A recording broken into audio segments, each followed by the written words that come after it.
최근 이라크 전쟁 위기가 고조되는 가운데 걸프 지역에 전 세계의 이목이 집중되고 있습니다. ICC 국제형사재판소의 초대 재판관으로 당선된 송상현 교수를 만나봤습니다. 최근 어린이 비만이 크게 늘어남에 따라 성인병 등 각종 질병의 위험이 높아지고 있습니다. 안녕하세요. 뉴스탐험의 이재홍입니다. 안녕하세요. 지승현입니다. 오늘은 그 곳곳에서 서로 초콜릿을 주고받는 일들이 많은데 오늘 네. 발렌타인데이죠? 그렇죠. 네. 발렌타인데이에 이재홍 씨는 얼마나 초콜릿을 많이 받으셨어요? 좀 몇 개 받았죠. 지승현 씨는 누구 줬어요? 아니요. 올해는 이렇게 줄 사람이 없네요. 근데 1년 중에 초콜릿이 가장 많이 팔리는 날이 바로 이 발렌타인데이, 바로 오늘인데요. 우리 명절도 아니고 우리 친구들이 발렌타인데이가 어떤 날인지 잘 모르는 경우도 많을 것 같아요. 승준이는 알고 있어요? 네, 여자가 남자에게 사랑 고백을 하는 날인데요. 네. 저는요, 학교에서 친한 친구들한테 초콜릿을요, 굉장히 많이 받았어요. 인기가 많은가 봐요. 저는 친구들한테 초콜릿이나 사탕을 선물했는데요. 그냥 친구들이 다 하니까 제가 따라한 것도 있어요. 네, 발렌타인데이는요, 서양에서 들어온 풍습입니다. 우리나라에서는 사랑을 고백하는 날로 알려지지만요, 초기에는 부모와 자녀 간에 감사하는 마음을 서로 주고받는 그런 날이었다고 합니다. 예. 내일은 정월 대보름입니다. 우리의 고유한 명절을 아끼는 그런 마음을 가졌으면 좋겠습니다. 맞습니다. 네, 외국의 풍습을 따라하는 것도 좋겠지만은요, 우리 고유의 명절, 바로 새해 첫 번째 보름달이 드는 정월 대보름의 의미를 되새겨보는 것도 좋은 생각일 것 같습니다. 오늘 뉴스탐험 첫 번째 뉴스부터 확인해 보시죠. 미국이 걸프 지역에 대규모 군사력을 배치하여 이라크 전쟁 위기가 고조되고 있습니다. 이에 따라 세계 각국에서는 이라크에 거주하는 자국민을 철수시키는 등 전쟁 대비에 나서고 있습니다. 이라크에서 전쟁이 일어난다 이런 말들이 지금 계속 나오고 있는데요. 네. 그만큼 점점 더 그 전쟁 발발의 가능성이 높아지는 것 같아요. 그렇습니다. 이라크에 있는 우리나라 기업의 사람들도 이미 피신을 해 있는 사람들이 참 많고요. 또 네. 정부에서도 이라크 쪽으로 가는 해외여행을 피하라고 당부를 하고 있는 실정입니다. 불안해요, 박사님. 네, 지금 전 세계의 관심이 이라크에 집중이 되어 있습니다. 미국은 이라크 주변에 군대를 배치하고 있고요. 그래서 곧 전쟁이 일어날 것이다 라는 예상들을 지금 많이 하고 있습니다. 네. 근데 박사님, 왜 미국은요, 이라크와 꼭 전쟁을 하려는 거예요? 미국과 이라크는 비록 사이가 좋지 않습니다. 12년 전에는요, 걸프 전쟁이라는 전쟁을 이미 치루었습니다. 네. 그런 미국은 이라크가 항상 테러를 일으키고 또 평화를 위협하는 위험한 나라다라고 생각하고 있습니다. 그리고 또 이라크는 항상 미국을 사사건건에 반대를 해왔거든요. 그래서 서로 항상 충돌해 왔습니다. 네, 이라크란 나라 이름은 많이 들어봤는데 어떤 나라인지 정말 궁금해요. 그래요. 지금 이라크 전쟁을 앞두고 이 세계의 많은 나라들이 전쟁을 해야 된다, 하지 말아야 된다, 의견도 참 많은데요. 먼저 뉴스탐험에서는 이라크에 대해서 좀 자세하게 알아보는 시간을 마련했습니다. 자, 이라크란 나라는 어디에 위치하고 있을까요? 지도를 보면서 한번 설명을 드릴게요. 이라크는 멀리 사막 지형에 있는 중동의 나라입니다. 우리나라에서 비행기로 가게 되면 12시간 이상 걸립니다. 수도는 여기 바그다드입니다. 우리가 사는 한반도보다 2배 정도 면적이 크지만은 인구는 2,300만 밖에 안 됩니다. 우리나라는 민족이 하나밖에 없죠. 이라크는 몇 개의 민족이 함께 살고 있기 때문에 협력하고 서로 협동하는데 어려움을 겪고 있죠. 또 인구의 80%가 아랍 사람들입니다. 말도 아랍어를 사용하고 있죠. 박사님, 저는요, 이라크 하면은요, 제일 먼저 그 석유가 딱 떠올라요. 그렇죠. 이라크와 석유는요, 뗄래야 뗄 수 없는 그런 관계입니다. 이라크는 세계에서 2번째로 석유를 많이 가지고 있는 나라입니다. 땅 속에 엄청난 양의 석유가 있는데요, 품질도 매우 뛰어납니다. 또 석유가 땅 가까이 묻혀있기 때문에 쉽게 퍼올리고 돈도 적게 듭니다. 이라크가 수출로 벌어들이는 돈의 99%가 석유를 팔아서 생긴 돈입니다. 그러면 이라크는 석유로 돈을 버니까 부자 나라겠네요? 부자 나라 꼭 그렇진 않습니다. 이라크는 석유를 나라가 관리하고요. 대부분의 국민들은 농사를 짓고 있습니다. 비가 잘 오지 않는 지역이기 때문에 농사 짓기가 매우 힘들고 또 식량도 그만큼 부족합니다. 석유를 생산하는 주변의 다른 나라들처럼 잘 사는 사람과 못 사는 사람들의 생활의 차이가 너무 많이 나고 있습니다. 12년 전에 걸프 전쟁이 끝난 이후에요, 석유 수출까지 힘들어졌습니다. 그래서 경제도 많이 어렵죠. 제가 걸프 전쟁 때는요, 특파원으로 이라크의 바그다드에 간 적이 있습니다. 바그다드 시내를 가니까요, 신발 없이 맨발로 다니는 아이들이 많았습니다. 내가 눈으로 직접 봤거든요. 전쟁 중에 비참한 생활을 하고 있는 그런 모습을 봤습니다. 네. 또 이라크 하면은요, 이렇게 콧수염을 딱 기르신 후세인 대통령 있잖아요. 그렇죠. 이라크에는요, 사담 후세인 대통령이 있습니다. 올해 나이가 66세, 25년째 대통령을 하고 있습니다. 그리고 대통령이 되자마자 많은 반대파를 처형하는 과격하고 극진적인 정책을 폈습니다. 아들이 2명 있는데요. 신문사도 운영하고 국회의원도 하면서 막강한 권력을 행사하고 있습니다. 그리고 후세인 대통령은요, 호전적입니다. 그리고 전쟁도 자주 일으켰습니다. 이란과 쿠웨이트를 상대로 전쟁을 했죠. 여전히 미국을 반대하는 그런 또 정치를 하고 있고요. 석유를 생산하는 다른 나라들과 힘을 합쳐서 석유값을 올리기도 했던 그런 적이 있습니다. 이라크가 어떤 나라인지에 대해서 좀 쭉 살펴봤는데요. 네. 미국과 이라크는 참 예전부터 사이가 좋지 않은 관계였잖아요. 그렇죠. 근데 갈수록 더 그렇게 되는 것 같습니다. 네, 굳이 원인을 따져보자면 아무래도 재작년에 일어났던 9.11 테러 때문이 아닌가 싶습니다. 네. 무역센터 테러로 인해서 정말 수많은 미국인들이 목숨을 잃었잖아요. 그래야 미국은요, 이라크가 세계에서 일어나고 있는 테러와 직접 관계가 있다고 이렇게 생각을 합니다. 또 비밀리에 무기를 만들어가지고 테러 단체에 지원하고 있다 이렇게 생각하거든요. 네. 더욱이 요즘 와서는요, 대량 살상 무기를 지금도 이라크가 개발하고 있다 이렇게 주장을 하고 있습니다. 박사님, 근데요. 대량 살상 무기가 뭐예요? 대량 살상 무기는요, 말 그대로 대량으로 무기를 만들어서 대량으로 사람을 죽인다는 뜻입니다.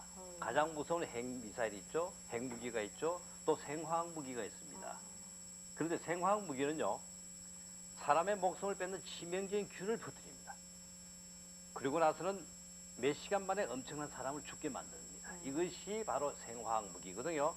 물론 이라크는 이런 무기가 없다고 좀 주장을 하고 있습니다. 그래서 유엔이 지금 조사를 하고 있는 것이죠. 전 전쟁이 일어날까 정말 무서운데요. 앞으로도 전쟁이 일어날까요? 네, 지금 미국은 이라크를 공격할 준비를 지금 하고 있습니다. 세계 여러 나라와 함께 싸우자고 동참을 호소하고 있거든요. 그리고 지금 항공모함 5척이요, 이라크 주변으로 이동을 했거나 또 이동을 지금 하고 있는 도중에 있습니다. 또 지상군도 보냅니다. 약 25만 명이 이번 전쟁에 참가할 것이다라고 예상을 하고 있습니다. 이번 전쟁에는요, 최첨단 무기가 동원될 것 같아요.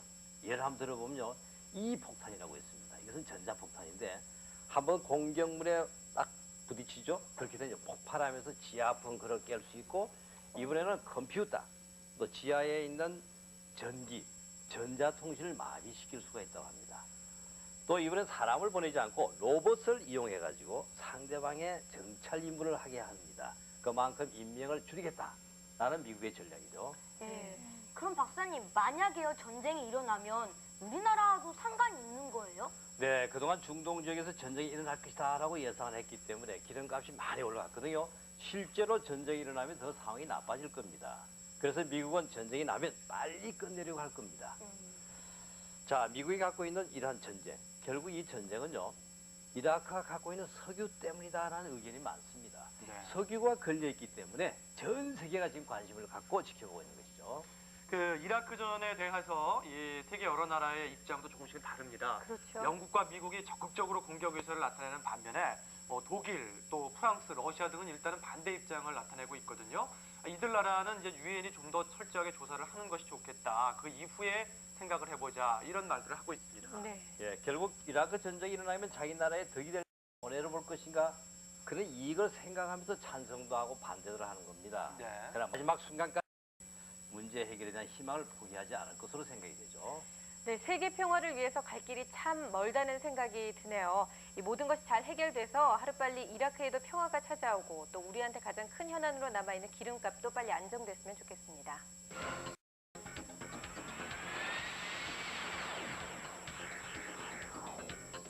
얼마 전에 세계보건기구 WHO에 우리나라 이종욱 박사께서 이 사무총장이 됐다, 이런 반가운 소식을 전해드렸는데 네. 또 한 가지 기쁜 소식이 있습니다. 그렇습니다. 국제형사재판소의 초대 재판관에 우리나라 송상은 교수가 선출이 됐습니다. 네. 세계적으로 아주 중요한 자리에 우리 한국인이 이렇게 뽑힐 수 있다는 것은 그만큼 우리의 힘이 커졌다는 얘기가 될 수 있을 텐데요. 미연이가 직접 송 교수님을 만나고 왔죠? 네, 국제형사재판소의 재판관이 되신 송상현 교수님을 직접 만나서 인터뷰하고 왔는데요. 함께 보시죠.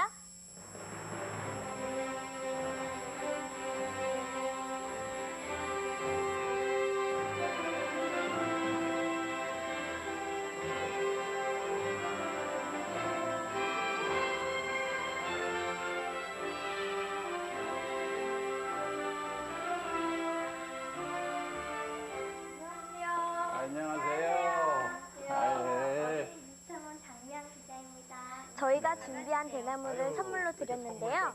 대나무처럼 곧고 강직한 재판관이 되셨으면 하는 마음을 담았습니다. 교수님, 이번에 국제형사재판소 초대 재판관으로 뽑히셨는데 기분이 어떠세요? 기분이 아주 좋았죠. 이것은 저 개인의 영광이기도 하지만은 우리나라가 아주 큰 나라가 되고 힘이 있어서 그 덕택에 당선된 것이어서 우리 정부나 국민에게 특히 또 감사한 마음도 느끼고 그랬습니다. 이번 선거에서 유일하게 동양인이시고 유일하게 남자분으로서 선출되셨다고 들었는데요. 또 다른 어떤 분들이 출마를 하셨어요? 45나라에서 각각 후보를 냈기 때문에 다양한 사람들이 모두 다 출마를 했습니다. 이렇게 많이 출마할 줄 몰랐죠. 나 같은 대학교 법학 교수도 여러 번 출마를 하셨고 어떤 나라는 그 나라 부통령도 출마를 하셨고 어떤 나라는 그 나라 대법원장도 출마를 하셨고 어떤 나라는 그 나라 법무부 장관 이런 분도 출마를 하시고 또 현재 유엔 대사로 계신 분도 출마하고 되게 그랬어요. 교수님은 어린 시절에 꿈이 뭐였어요? 나는 어려서 일본 제국주의 시대를 살았고 6.25 전쟁을 경험했기 때문에 우리가 이렇게 사람을 서로 죽이지 않고 평화롭게 이렇게 살 수 있는 방법이 무엇일까? 나는 크면 우리가 평화롭게 우리가 서로 오손도손 잘 살 수 있게 하는 뭔가 그런 걸 좀 공부할 수 있었으면 그런 생각을 했었죠. 그랬는데 사법고시 준비를 하다가 보니까 그거는 서울대학교에 입학하는 것보다 더 어려운 일이었었고 따라서 합격했을 때 너무너무 기뻤죠. 했으니까 판사나 검사나 이런 계통으로 나가기를 부모님들이 바라셨는데 나는 서울대학교 교수로 갔기 때문에 처음에 부모님들이 좀 서운하게 생각하셨었어요. 나라의 장래를 책임지는 젊은 사람을 가르치는 일이기 때문에 항상 재미있고 보람있고 항상 같이 어울려서 생활을 하니까 내 자신을 젊게 느끼고 그래서 항상 재미있게 생각을 해왔어요. 앞으로 국제형사재판관으로서 어떤 일을 하시고 싶으세요? 전쟁 범죄라든가 아무 죄 없는 선량한 사람들을 그냥 집단으로 대량 학살을 하는 극악무도한 그런 짓을 한 사람들을 처벌하는 그런 목적으로 생긴 법원이기 때문에 우리 그런 것을 처벌하지 않으면 정의가 살지를 않고 인류의 양심이 이건 허락하지 않는 일이거든요. 그러니까 우리 법원이 활동을 활발하게 하면 할수록 그렇고 그런 사람을 엄하게 처벌하면 할수록 그러한 나쁜 짓이 많이 줄어들어서 앞으로 평화를 유지하고 인권을 옹호하고 또 우리 인도주의를 실천해 나가는데 큰 도움이 될 거라고 생각을 합니다. 국제형사재판소 ICC 하면은 사실 좀 모르는 학생들도 많을 거예요. 그렇습니다. 되진 않았죠. 작년 7월에 이제 만들어졌다고 하는데요. 네, 말 그대로 국제 문제를 재판하는 곳인데요. 실제로 만나보니까 교수님이 어떤 분이셨어요? 네, 법이라고 하면 어렵고 딱딱한 느낌이 들었는데요. 교수님께서 쉽게 잘 설명해 주셨어요. 네. 근데 박사님, 나라마다 재판을 하는 재판소가 있고 또 법원이 있잖아요. 근데 왜 이런 국제재판소가 꼭 필요한 거예요? 보통 죄를 지으면요 그 나라에서 재판을 받고 벌을 받죠. 그런데요 세계적으로 죄를 저지르면 예를 한번 들어볼까요? 전쟁 때 남한나라에 들어가서 그 나라 사람들이 입니다. 그럼 나라와 나라 사이에 얘기가 되겠죠? 네. 이럴 경우에는 큰 범죄가 되면 어떻게 하느냐? 국제적으로 재판하는 것이 바로 국제형사재판소입니다. 사람이 행복하게 살게 그 보장해 주는 것이 바로 국제형사재판소입니다. 중요한 영화와 관련된 일을 하고 여러 나라의 그를 처리하려면 국제적인 지지가 꼭 필요하거든요. 그러면 이제 재판관이 되신 송상현 교수가 더욱 자랑스럽게만 느껴집니다. 네. 을 하신다고 이렇게 취임이 취임하고 나면 위해서 열심히 일해주시는 모든 활발한 활동 기대하겠습니다. 다음 뉴스 함께 보시죠. 어린이 비만이 크게 문제가 전체 층의 약 20% 이상이 비만인 것으로 없으며 그중에 한가 성인으로 이어질 확률이 높아 문제가 있는 것으로 나타났습니다. 요즘은 우리 학생들의 체격이 상당히 큽니다. 네. 중학생 같은 분도 있죠. 그렇죠. 그만큼 영양 상태가 아주 좋아졌는데. 네, 정말 상당히 많이 달라졌습니다. 체권이 많이 30년 동안 평균 10cm가 컸고요. 몸무게는 10kg. 그런데 이 상태가 좋다라는 물론 좋은 일이지만 영양 상태가 좋은 건 문제가 될 수 있고요. 최근 조사는 어린이 4명 평균 체중을 넘어서 상당수가 비만에 걸려 있다고 합니다. 2명 중 심각한데. 비만율이 상당히 높은 건데요. 우리 친구들은 주변에 이렇게 좀 비만인 친구들, 살이 너무 쪄서 찐 친구들 많이 만나봤어요? 그 친구는 아닌 것 같긴 한데. 네, 몇 있는데요. 뚱뚱하면 친구들한테 놀림을 받기 때문에 여자애들은 조금만 살이 걱정을 많이 해요. 네. 그런데 박사님, 어느 정도 살이 쪄야 이렇게 비만이라고 할 수 있는 거죠? 예, 비만은 우리 몸에 불필요한 지방이 지나치게 많이 있는 상태를 얘기하는 겁니다. 우리가 아닌지 알아보는 기준이 있습니다. 키가 몇 센치 이 정도면 체중 바람직합니다 하고 하는 기준이 있는데요. 이 기준을 우리는 뭐라고 그러냐면 신장별 표준 체중이라고 합니다. 성준이는 몸무게가 키가 어떻게 됩니까? 네, 저는요, 키는, 저기 나 48cm고요. 네. 그리고 몸무게는 47kg인 것 같아요. 그래요. 그럼 자 계산을 해보겠습니다. 네. 148cm라고 그랬죠? 네. 148cm면요 표준 42kg입니다. 근데 성준이 지금 47kg라고 그랬죠? 네. 계산해 봅시다. 42kg다. 5kg가 더 많네요. 이 5에다가 100을 곱합니다. 그러면 500이 되죠? 이 500에서 표준 체중 42를 나누게 됩니다. 그렇게 되면 11.9가 되네요. 그래 11.9. 그럼 비만이에요? 아닙니다. 비만은 아니고 정상이에요. 정상은 다행이다. 얼마냐면요. 이 자기 체중보다도 표준 체중보다도 20 내지 30 넘게 되면요. 가벼운 비만이다. 그리고요. 30에서 50%면 중간 비만이고 50% 이상이 되면 심각한 고도 비만입니다. 어린이 여러분들이 바로 이런 계산을 해가지고 한번 계산을 지금 해보세요. 제가 비만 문제에 관해 우리 친구들은 어떻게 생각하는지 알아보고 비만 클리닉에도 다녀왔거든요. 함께 보시죠. 가장 좋아하는 음식이 뭐예요? 피자를 좋아하는데요. 한 판 정도는 먹어요. 아이스크림, 스테이크, 햄버거. 제가 햄버거를 너무 좋아해서 엄마가 일주일에 한두 번씩 햄버거를 사다 주세요. 자신이 뚱뚱하다고 생각하신 적 있으세요? 어쩔 때만 조금씩. 햄버거나 피자를 많이 먹어서요.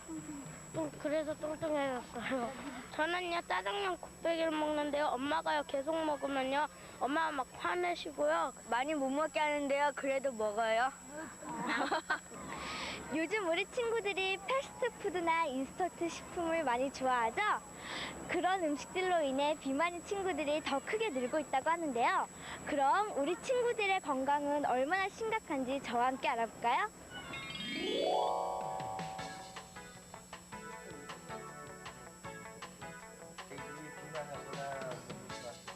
이 친구는 또래 아이들보다 몸무게가 많이 나가는 편인데요. 혹시 비만이나 다른 질병에 걸린 것은 아닌지 알아보기 위해 함께 병원을 찾았어요. 먼저 키와 몸무게 등 가장 기본적인 검사를 하고요.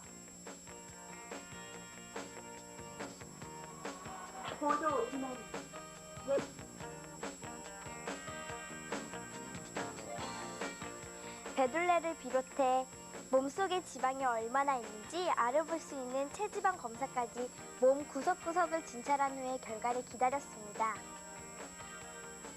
그 아이가 이 나이에 봐서는 그 체지방이 한 15 내지 20% 정도를 차지해야 되는데 측정해 보니까 한 35% 정도의 체중을 그 비율로 체지방이 차지하고 있어요. 체지방의 몸무게가 한 10kg를 차지하고 있다는 얘기가 되는 것이거든요. 이것을 줄여야 되는 것이 아이의 건강한 성장을 위해서는 굉장히 중요한 문제가 돼요. 선생님 말씀 들으시니까 어떠세요? 많이 심각한 것 같네요. 평소에 엄마 입장에서 경국이가 이 영상 보기에는 튼튼해 보여서 아이가 좋아하는 햄버거나 피자 이런 것들을 그냥 무심코 주게 됐었거든요. 근데 와서 선생님 말씀 듣고 많이 경국이 비만도가 심각하다는 걸 알게 됐습니다. 선생님, 비만 문제로 찾아오는 학생들이 많이 있어요?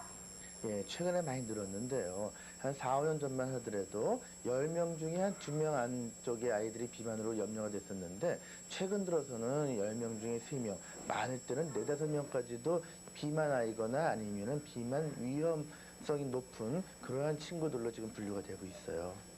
선생님, 그런데 어린이 비만이 왜 문제가 되는 거예요? 어른들의 비만은 단지 그 세포의 크기가 커지는 거라면요. 한창 성장기에 있는 우리 친구들이 비만화가 되어지게 된다면은 세포의 숫자가 늘어나게 돼요. 그래서 이 과하게 먹은 음식들에 의해서 남아도는 그 칼로리들이 지방 세포의 숫자를 늘리게 됨으로 해서 어른들의 비만보다 더 앞으로 조절하기가 힘든 그런 비만이 되는 거예요.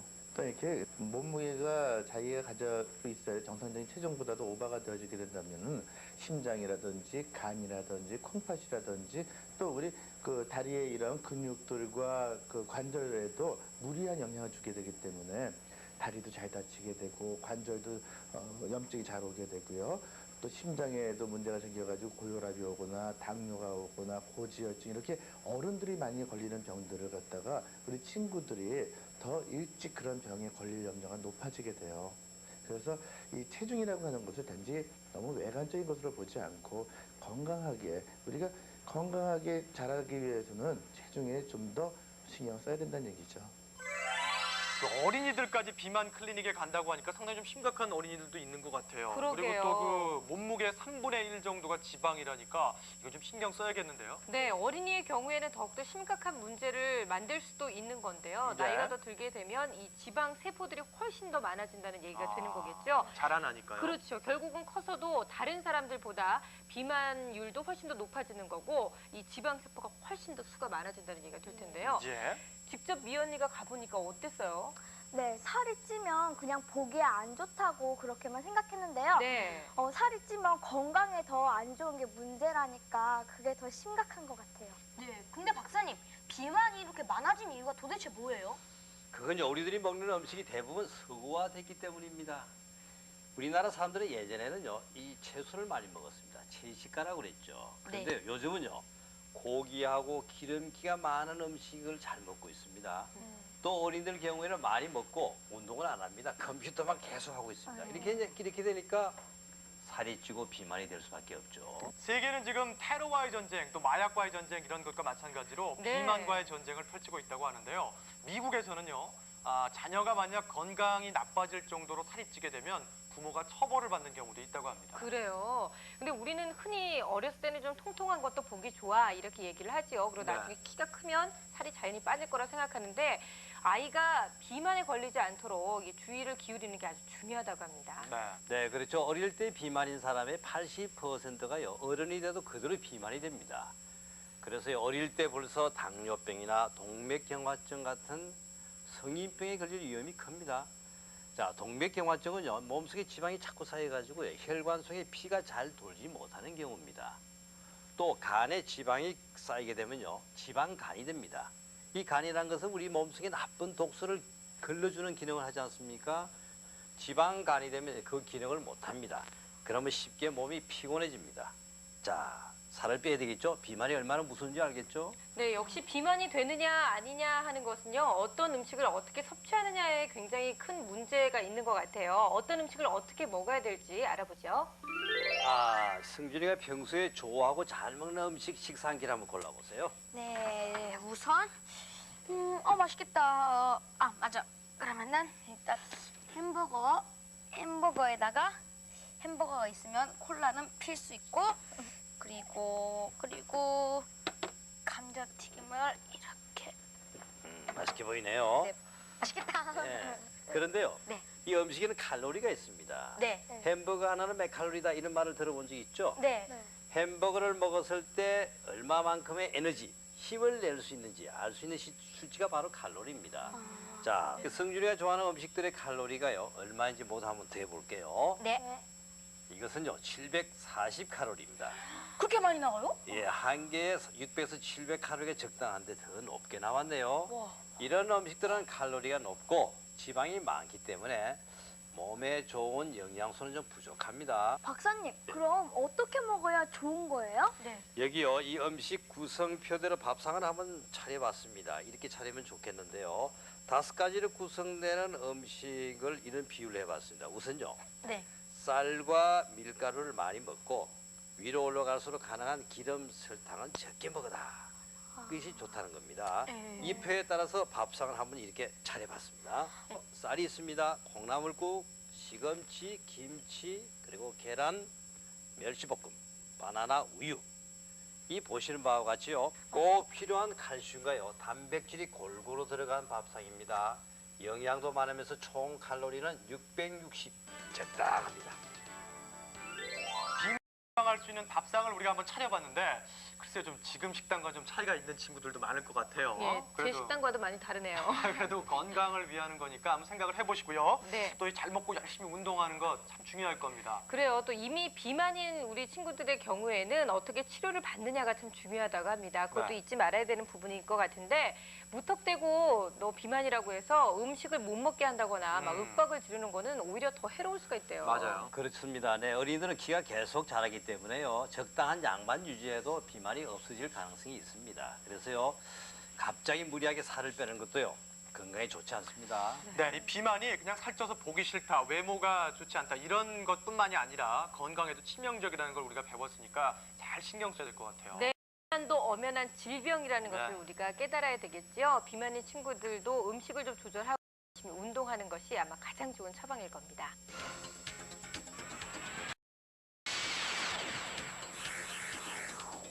네, 오늘 뉴스타멈은 세계적으로 많은 관심이 집중되고 또 네. 심각한 어린이 비만에 대해서도 살펴봤습니다. 네, 우리 두 뉴스 네, 이라크는 우리와 전혀 상관없는 먼 나라라고만 생각해요. 오늘 기름값이 오르는 이유를 알 수 네, 저는요, 솔직히 살 빼기가 귀찮았거든요.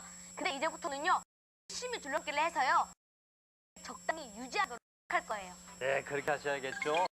지금 요즘 석유 기름값 에너지 문제가 매우 심각합니다. 각 가정에서는 에너지 문제를 절약하는 그런 습관을 다음 시간에 다시 뵙도록 하겠습니다. 안녕히 계십시오. 안녕히 계세요. 안녕히 계세요.